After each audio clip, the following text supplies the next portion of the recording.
अस्सलाम वालेकुम class. Last time हमने डेप्रिसिएशन का इंट्रोडक्शन पढ़ा था।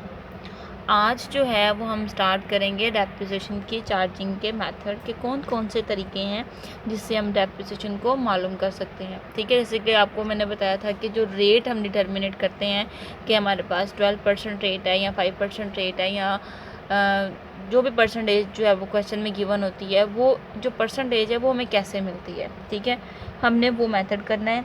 अब जिस तरह से हम क्वेश्चन करेंगे उस क्वेश्चन में तो आप लोगों को अक्सर क्वेश्चंस में रेट दे दिया होगा, लेकिन कुछ क्वेश्चंस में आपको रेट नहीं दिया होगा। तो जब आपको रेट नहीं दिया होगा तब आपने ये जो दो मेथड है हमारे पास, ठीक है, इससे हम लोगों ने फाइंड आउट करना है। क्या है सबसे पहला मेथड हमारे पास?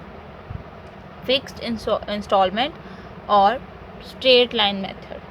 फिक्स्ड इंस्टॉलमेंट से मुराद ये होता है कि जब हम लोग एसेट ख़रीदते हैं, ठीक है, और एसेट ख़रीदने के बाद हम उसकी कैलकुलेशन करते हैं कि जी एक साल में इसको हमने इतना इस्तेमाल किया तो उसकी इतनी डेप्रिसिएशन हो जाती है, अगले साल में उसको इतना इस्तेमाल किया, उससे अगले साल में हमने इतना इस्तेमाल किया। ठीक है, तो फिक्स इंस्टॉलमेंट मेथड में ये होता है कि हमारे पास जो रेट होता है वो फिक्स होता है। ठीक है, क्या लिखा हुआ है? Under this method depreciation will be equal every year, यानी कि हर साल एक जैसी डेप्रिसिएशन कैलकुलेट होती है। मतलब कि हम कह सकते हैं कि अगर हमने मशीनरी ख़रीदी है तो मशीनरी को हमने एक साल इस्तेमाल किया है तो उसके ऊपर 2000 जो है वो डेप्रिसिएशन हो गई है, यानी कि 2000 की वैल्यू मशीनरी की कम होगी। अगले साल हमने इसको इस्तेमाल किया तो अगले साल भी 2000 ही कम हुई, उससे अगले साल इस्तेमाल किया तो उससे अगले साल भी 2000 ही कम हुई, यानी कि हर साल जो है इक्वल डेप्रिसिएशन रहती है।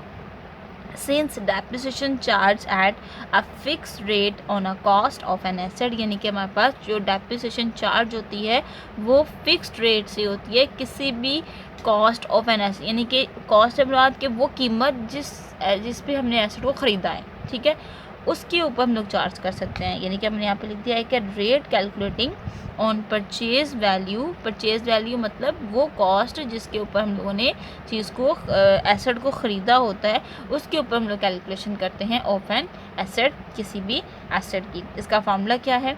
फार्मूले में क्या होगा कि सबसे पहले हम कॉस्ट लिखेंगे, ठीक है, इसमें से स्क्रैप वैल्यू जो है वो माइनस करेंगे और डिवाइड करेंगे एस्टिमेटेड लाइफ पे।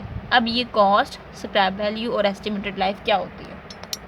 मैंने नीचे लिखा है कॉस्ट मतलब purchase cost of an asset, यानी किसी भी एसेट को ख़रीदने की लागत कितनी है वो हमारे पास क्या कहलाएगी? कॉस्ट कहलाएगी, कीमत कहलाएगी कि हमने जितने में एसेट को ख़रीदा। आगे है स्क्रैप वैल्यू।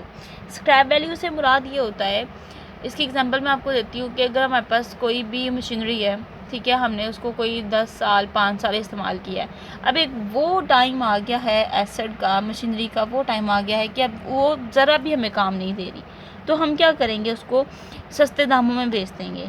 तो यहाँ पे स्क्रैप वैल्यू से क्या मुराद होगा कि एसेट की, मशीनरी की वो वैल्यू जब वो बिल्कुल नकारा हो चुकी है तो हम उसको सस्ते दामों, ठीक है, बेच रहे हैं। रेज़ा हम कह सकते हैं कि किसी भी चीज़ का इतना ज़्यादा बेड़ा गर्क हो जाना कि हम उसको बाद में आसान लफ्ज़ों में ये कह सकते हैं कि रद्दी के दामों हम चीज़ को बेच देते हैं, बहुत ही चीप वैल्यू पे उसकी जो रह जाती है कदर, उसके मुताबिक हम उसको बेचते हैं, वो स्क्रैप वैल्यू कहलाती है। उसके बाद है एस्टिमेटेड लाइफ। एस्टिमेटेड लाइफ से मुराद कि किसी भी असासा जात की ज़िंदगी कितनी है, ठीक है, मतलब कि हम जैसे कि लेकर आते हैं कोई भी, अगर रेफ्रिजरेटर ले लिया हमने या वॉशिंग मशीन ख़रीद लिया, कोई भी चीज़ ख़रीदी है तो आपको पता है उसकी गारंटी देते हैं कि जी ये 5 साल तक चलेगी या 10 साल तक चलेगी, जितने भी साल की चलती है। इसका मतलब क्या होता है कि वो उसकी एस्टिमेटेड लाइफ होती है कि कोई भी एसेट कितनी जो है वो ज़िंदगी तक चल सकता है।